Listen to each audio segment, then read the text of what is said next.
Again, it's very idiosyncratic. And I'll be honest here. So if I was looking for a salesperson, then obviously the traditional way in which you try and judge a person is try and see if she or he is a extrovert, has got capability of, essentially is not a shy person, right? And somebody who's had a lot of extracurricular activities, whether it's in sports or whether it's in dramatics or declamation or whatever, typically you would expect is not afraid to reach out and do things. I wouldn't bother so much about extracurricular when it came to trading. What about things like, suppose the person was in the place com or in a finance club committee, a coordinator of that, so sometimes the leadership there, would that make a difference, you think? It would make a difference in the overall scheme of things, but specific to markets, not really.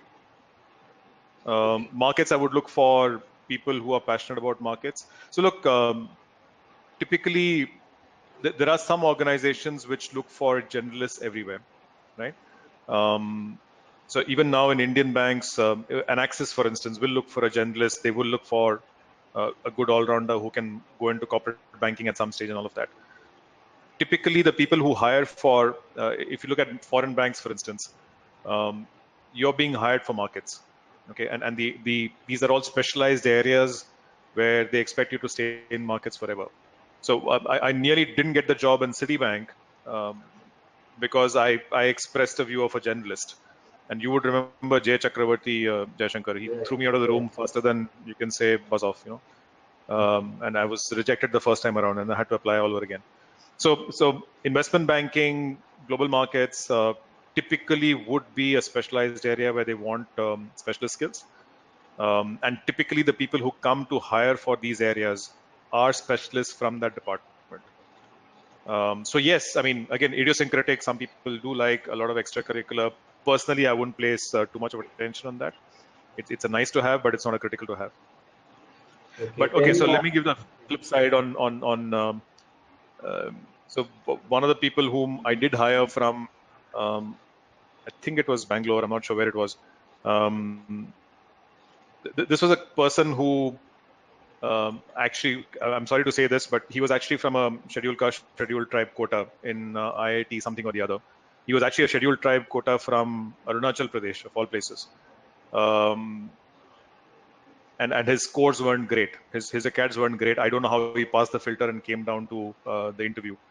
And my first bias would have been to say no.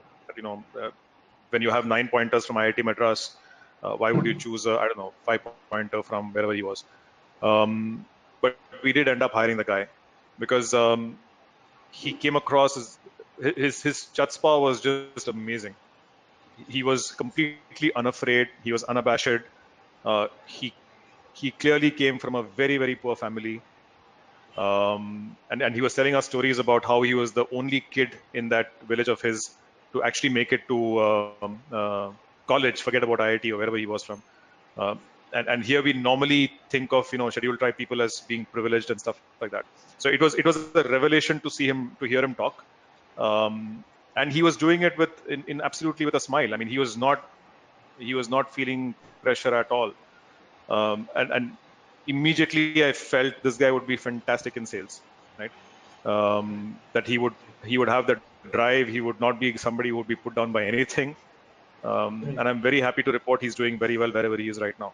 So there are exceptions, and there are, and he, by the way, he had a fantastic all-round, extracurricular and all of that. So it's difficult to put a, how do I say, a formula around this because it's very, very idiosyncratic. I remember I had to convince the other panel members to say okay to this guy, but I pushed hard and thankfully they listened.